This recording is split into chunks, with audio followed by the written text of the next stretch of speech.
So we were always focused on Black-owned businesses. And what we've now done is partner with another Black-owned company to create a shopping site. So go ahead and put the site up. And so and again, so on this site, which you can access through Black Star Network, you can access through Roland Unfiltered. It allows you to be able to shop these products. So it's shopblackstarnetwork.com, shopblackstarnetwork.com. And we're going to be featuring different guests every single day this week, but also every Tuesday in our marketplace segment, giving you an idea of these Black-owned products. We see what's happening with Target, these other companies ending their DEI efforts, not supporting Black-owned businesses. And so this is a way where you can actually support them directly. Well, a former educator turned her passion into purpose by launching a company that combines her two loves, teaching and coffee. Ezra Coffee is a premium brand where every blend tells a Black story. From 64th in Tulsa to Lord Baldwin, Jessica Taylor merged her love of coffee with her passion for empowering young people to finish college. For many young adults, financial holes put their degree completion at risk. Well, Jessica found a way to build a business and break financial barriers for students. She joins us right now. Jessica, how you doing? I'm well. How are you? And thank you for having me. So, look, the people, look, we know people drink coffee. And so why did you choose this avenue to go in? Yeah. So I grew up enjoying coffee with my siblings. So we started drinking coffee about 7 years old. We were dropped off at my grandparents' house. Oh, hell, y'all probably have been ADHD from the beginning. Look, I understand my grandparents drink coffee every day. So I think I probably stopped at about 9. Praise the Lord. I ain't had coffee since. But I know exactly what you're talking about. They drank coffee. We drank coffee. Right. So you can imagine when we got back to Atlanta after summer break, my mom was like, what are these kids doing drinking coffee? So she calls my grandparents and it's a whole uproar. However, fast forward, I started traveling, noticed that coffee tastes different in different places. And so during my sister, she suffers from lactose intolerance, which is what 64% of the community suffers from, with the largest group being Black and brown people. So she can't have any milk in her coffee. She also has a soy and a nut allergy. So she can't do any of the other milk-based additives too. So we provide our mixed-based origins in which people can enjoy the taste of coffee with the boldness and low acidity without the bitterness of it as well. So all of our blends, we have an Ethiopian Sumatran, an Ethiopian Colombian, a Kenyan AA. We have a cognac flavored blend, candy yams, and all those different things as well too. And so when I started this, go ahead. Well, for folks who don't know, coffee was founded in Ethiopia. Correct. And it's the most exported item in the world as well, too. So when we think about that, I wanted to make sure we connected those things. So the one thing that we wanted to do within this coffee was we were founded in 2021. So this is the height of the pandemic, but it's also around the time where this erasure of Black history and critical race theory is going on. So I really wanted to combine that and also coffee, and where we're continuously telling the stories of Black people that are not rooted in adversity or slavery, but really kind of highlight the beauty of them. And so we have our 64th in Tulsa blend, which highlights the Civil Rights Act of 1964 in Tulsa, Black Wall Street. And we also have our Lord Baldwin, which honors Audre Lorde and James Baldwin. And then all of these blends tell the story of how these things came together on the back of the bags as well. So when did you launch it? What year did you launch the business? Yeah, we launched February 2021. And so you're now celebrating 4 years. Yes. Talk about how the business has grown, but also, what issues did you face? Because starting a business is not easy at all. It's not easy. And we, like I said, we came during the height of the pandemic. So we launched February 7th, 2021. In March, we got a phone call from a representative from Target. And so in June, we were in the Target, their first accelerator program, their Forward Founders program. So we went from there. We were accepted that. We completed that program. Fast forward, we went to Amazon. We were on their platform. From there, we got picked up in retail. We were in HEB. From HEB, we went to Central Market. From Central Market, we went to Bridge Street Market. And now we just launched again in Fresh Market here in Texas. So within 16 months, we were on retail retail shelves. And within 2.5 months, we were in our first accelerator program for diverse founders. So we've grown pretty fast and done pretty well. Now, you're based where in Texas? We are in Houston, Texas. All right, cool. Good city. Me being a native of it as well. How large is your company in terms of employees? Yeah, so we're just at 5. So we are small, but we are scrappy, and we're continuously growing as well, too. And one thing about us is we really utilize, I used to be a higher ed administrator. I used to work at The Ohio State University and Purdue University. So I understand the importance of internships. And so we provide internships to students within our program, within our company as well. And we also do senior capstone projects with students, too. So we've done those with Southern Methodist University and also Baylor University as well. So giving students the opportunity to work with us hands-on, gain academic credit, and really see if this is something that they want to do working in the CPG space long-term. Questions from my panelists. Let's see here. Joe, Candace, Randy, which one of you is a rabbit coffee drinker? I am, but I'm going to qualify it by saying that I drink decaffeinated sometimes because the regular is kind of hard on my stomach. So I got a 2-part question.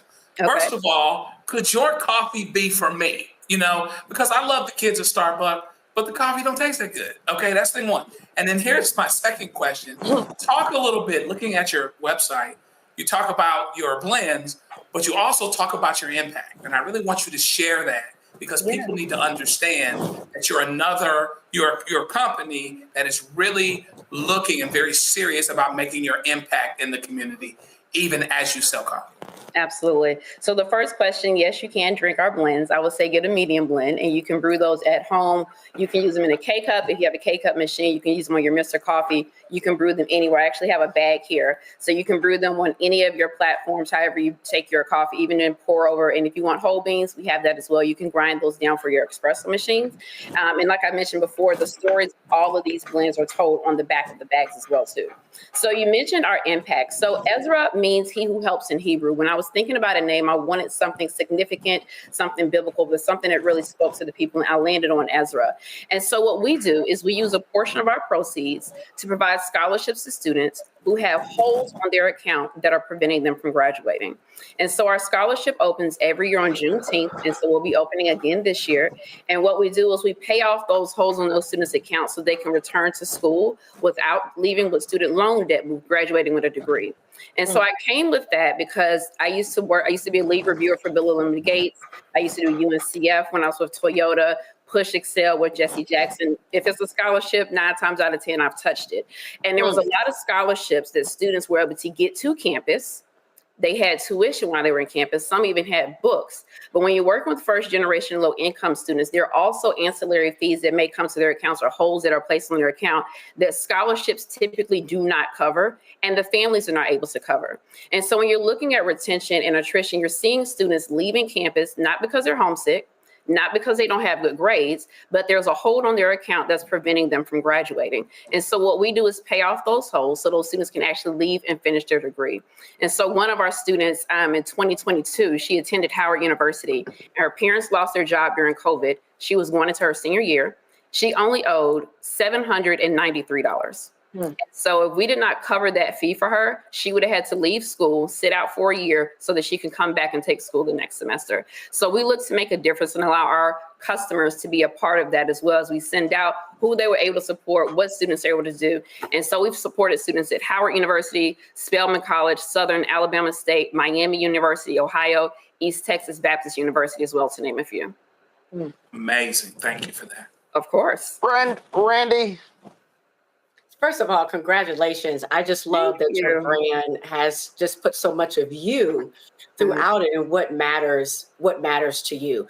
What's next? How do you see yourself? It seems that it's very important to you to work within your community or to elevate your community. So what is your vision to carry that even further? Yeah, so our goal, from my lips to God's ears, and us here being 2 or more gathered, is that we'll have a brick and mortar store and it will continue to expand our retail footprint. You know, the work that we do is great, but I want us to be able to award even more scholarships. I don't want us to actually have to be in a session where I have to send emails and tell parents, unfortunately, we can't help you this year. So I want us to continue to grow and to expand so that we're able to bless more students. We're able to provide more amazing blends and, more importantly, tell more unique stories. Our LeGrand Duck 1928 blend, which is our cognac blend that we have here at too, it tells the story of Eugene Bullard, who was the first African-American fighter pilot in World War I. He wanted to open a club after the war, but he couldn't because he couldn't get alcohol because he was African-American. But his friend Josephine Baker was working for a cognac company as an ambassador. Fast forward, we have Herb Douglas, who's also working for the same cognac company. He's selling this cognac company, cognac as a distributor, and that cognac is what you know now as Hennessy. And so what we want to do is continue to weave these stories in about us that are kind of unsung and people don't always know about, but always be able to uplift our history in spaces where they're trying to erase it. Candace. Amazing packaging, amazing stories. I'm wondering, what can you share with people about your marketing and how you maybe had to change advertising, especially during COVID, and then now in 2025? What has worked for you? Yeah, so we started in COVID. So we started in the era of social media. And so that's worked for us. And in retail, I will tell everyone, boots on the ground. So we do demos at different grocery stores all across Texas and other states, Michigan as well, that we're into to continue to drum sales. Ads are another thing that we typically do as well, too. Press and events like this are things that we do as well, too, to continue to keep our marketing in the front of people so that they're actually looking at this and looking at our coffee as something that they want to be a part of as well. And then we are the email kings. So we email our customers. We send out different recipes. Have you tried the candy Yams blend this way? Have you tried the cognac blend with making an old fashioned? So we do all these different things so where we can stay top of mind, but also let people know. And then most importantly, engaging the students. We even did a voters drive. So during voting season, we pulled up on different campuses. We were at Texas Southern and a few other college campuses, handing out free coffee, regardless of your affiliation. We just wanted to make sure that you were registered to vote, and more importantly, that you were participating in early voting. I love it. Thank you. All right. So, folks, it's Ezra Coffee. Yes. So go to shopblackstarnetwork.com. Again, shopblackstarnetwork.com for you to get access to it. Again, on the website, you'll see there are a number of Black-owned brands that we are supporting on there. You'll see more of these interviews over the next days and several weeks. So let's go ahead and again, so shop blackstarnetwork.com and you can purchase Ezra Coffee. And so folks, y'all out there drinking coffee, so you should be supporting this premium Black-owned coffee brand. Jessica, we surely appreciate it. Thanks a lot. Thank you. Hello, I'm Isaac Hayes III, founder and CEO of Fanbase. Listen to what I'm about to tell you. The window to invest in Fanbase is closing. We've raised over $10.6 million of our $17 million goal. That means there's room for less than 6,370 people to invest in Fanbase for the average amount. The minimum to invest in Fanbase right now is $399. That makes you an owner in Fanbase today. Go to startengine.com/fanbase to invest. Why? Because current social apps have taken advantage of users for far too long, with content suppression, shadow banning, harmful racist content, and no real tools for monetization and equity. Fanbase has over 1.4 million users and counting, allowing anyone to reach all their following and monetize their content from day one.